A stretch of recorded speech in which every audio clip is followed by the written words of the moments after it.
Oke, di sini gue punya cerita. Ceritanya sih agak unik, tapi ya menyeramkan juga. Jadi eh, terjadinya ini di tahun 2017. Di tahun 2017, waktu itu gue punya teman. Nah, gue lagi pada main tuh sama istri gue karena kondisinya gue udah berkeluarga. Nah, temen gue ini sedang main di rumah ceweknya waktu itu malam minggu kalau nggak salah, ya malam minggu.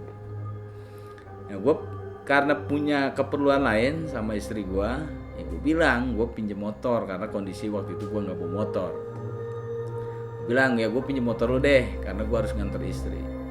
Ya gue nganter istri gue ke pasar karena besok waktu itu hari minggunya gue ada acara di rumah gitu, jadi gue harus belanja.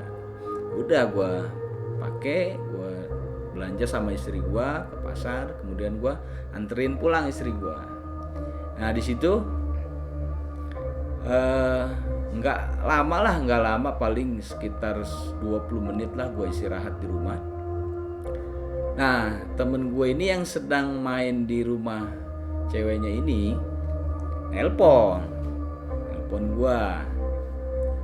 Nah, tiba-tiba dia bilang, cuy jemput gua, dia bilang kan gitu ya, jemput gua di rumah Bokin, dia bilang gitu ya, di rumah Bokin lah, di rumah ceweknya. Gue bilang oke, ntar nih gua rapi dulu, gua jemput langsung.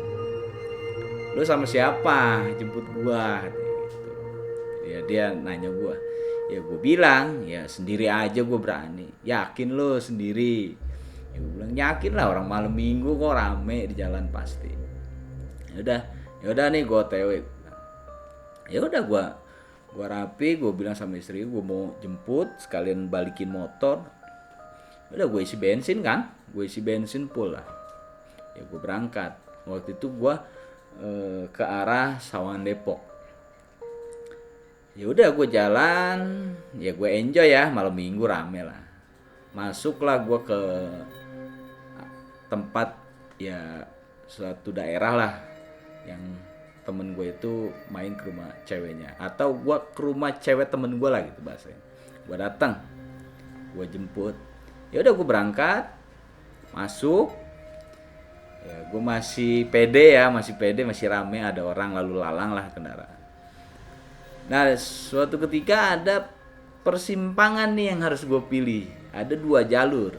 Jadi ada jalur lurus yang lebih singkat.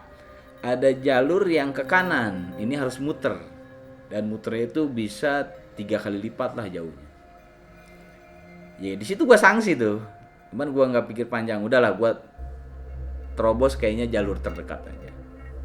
Cuma yang jadi permasalahan ada jalur terdekatnya ini adalah perkebunan, dan di situ tidak ada rumah sama sekali, bahkan penerangan pun tidak ada sama sekali. Karena hati gue ini udah meyakinkan berani, udah gue tekadin beranilah, sikat malam minggu. Ya udah gue masuk. Ya hawa takut sih ada, cuman gue tutupilah dengan mencoba berani. Gue ikutin, dia kurang lebih 500 meter lah ada, 500 meter, tapi gue nggak berani ngebut karena kondisi jalannya rusak. Tidak ada, gue nggak, alhamdulillahnya gue tidak menemukan apa-apa. Nah kalau secara ya akal sehat ya, kalau gue udah pernah gitu ya, gue udah pernah main ke rumah tuh cewek temen gue, keluar perkebunan, nyebrang jalan, ambil kanan. Nah di situ ada SD. Jadi patokannya gue cuma SD, yang gue inget SD, di samping SD ada gang. Harusnya kan masuk. Nah setibanya gue di depan, ya keluar perkebunan itu, gue ngelihat jalan udah rapi, kayak baru di aspal gitulah, rapi, serap. Nah gue kebingungan karena gue nggak menemukan SD. Ya gue kan berusaha lah, gue harus sampai gitu kan.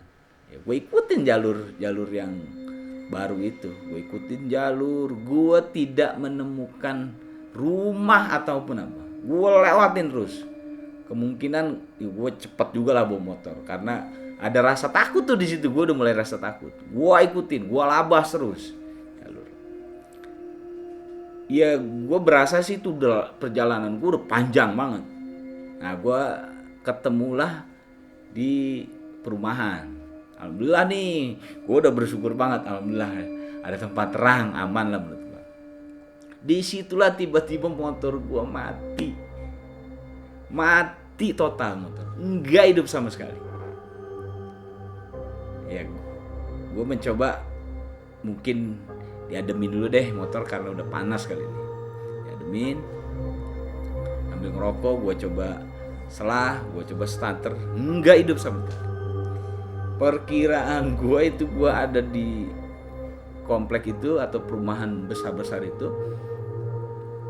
setengah jam atau lebih deh kayaknya, 40 sampai 50 menit lah gue di situ. Gue ngerokok lagi, ngidupin lagi sampai capek gue nggak. Ya gue coba tenangin karena ya di situ doang tempat terangnya, tempat ramai di situ doang. Kalau gue lewatin lagi ntar gue nggak tahu. Udah akhirnya gue tunggu sambil ini ngademin motor. Ada lampu nyorot, pas gue lagi ngidupin lampu nyorot. Pikir gue berarti masih rame nih, masih banyak orang lewat gitu. Ya udah gue lagi starter motor, kan kondisi gue ngebelakangin ada mobil Osbak, isinya ada sekitar 3 orang. Nah yang di sebelah supir itu sebelah kiri ya, dia buka kaca nepak. Kenapa bang? Ya gue kaget kan, spontan gue jawab, nggak tahu nih motor tiba-tiba mati. Dia cuma bilang, ya udah kalau mati dorong aja, jangan di sini bang. Gua nggak ada pikiran apapun, jangan di sini bang. Oh mungkin rawan kali gitu kan, masa tempat rame. Ya udah bang kalau gitu, kata yang di dalam mobil itu, dorong aja, ntar saya senter dari belakang. Jadi dia di mobil, gue di motor, gue dorong. Turunan ya lumayan tinggi lah turunan, gue sambil dorong, ya capek nanjak.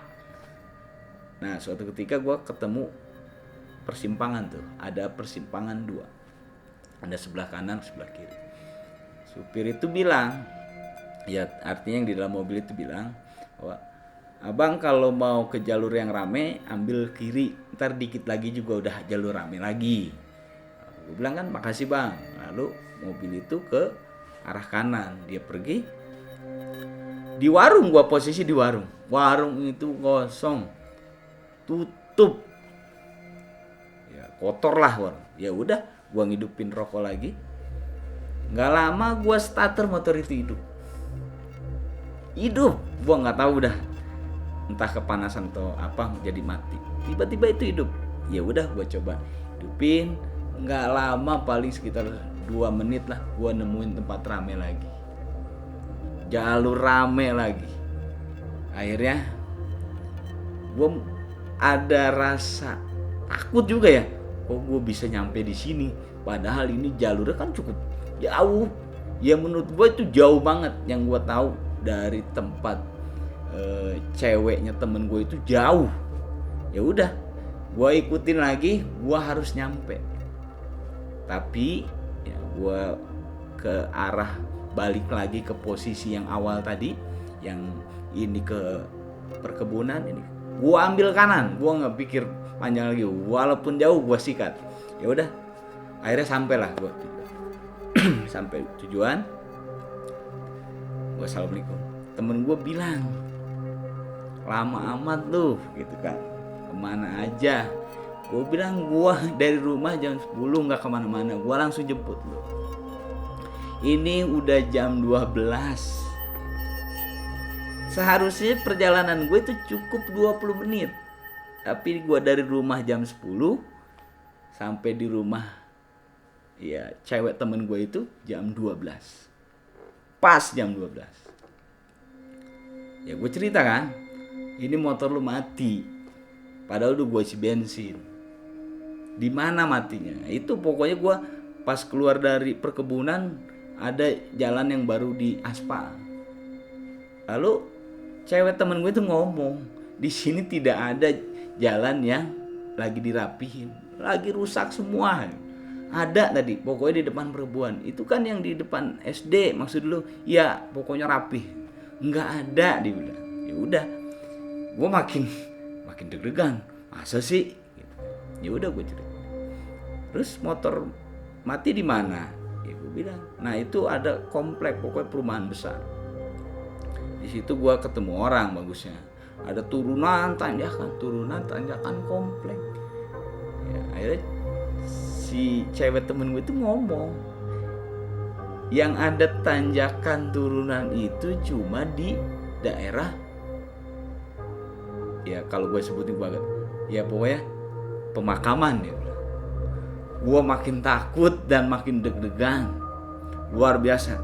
Ternyata motor gue mati, yang ada tanjakan turunan itu di tempat itu hanya di area pemakaman. Dan gue nggak tahu lah itu bisa terjadi begitu. Ya udah, karena gue coba cek. Nih kalau lu nggak percaya, tadi bensin gue isi. Akhirnya gue keluar, lihat motor, ternyata di motor bensinnya habis. Yang gue udah isi full habis. Berarti perjalanan gue luar biasa panjang. Di situ dah gue udah mulai ada rasa takut. Dari situ gue mulai penasaran kenapa bisa begitu.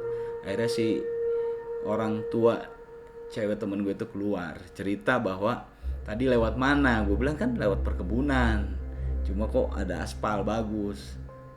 Ya syukur deh kalau masih selamat, dia bilang gitu kan ke gue.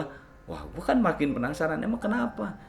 Ya biasanya di situ sering terjadi orang diajak sama perempuan berbaju merah membawa payung. Dari situ gue mulai merinding, gue gila, merinding banget.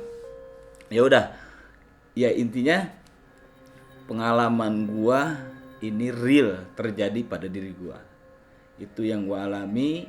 Mudah-mudahan lu jangan sampai ngalamin kayak gue deh. Ya, jadi ternyata yang tadi gue motor mati itu katanya di daerah pemakaman. Gue bisa tembus di tempat rame, itu perjalanan yang cukup panjang. Ternyata gue menghabiskan waktu kurang lebih hampir ya 2 jam. Yang harusnya 20 menit menjadi 2 jam.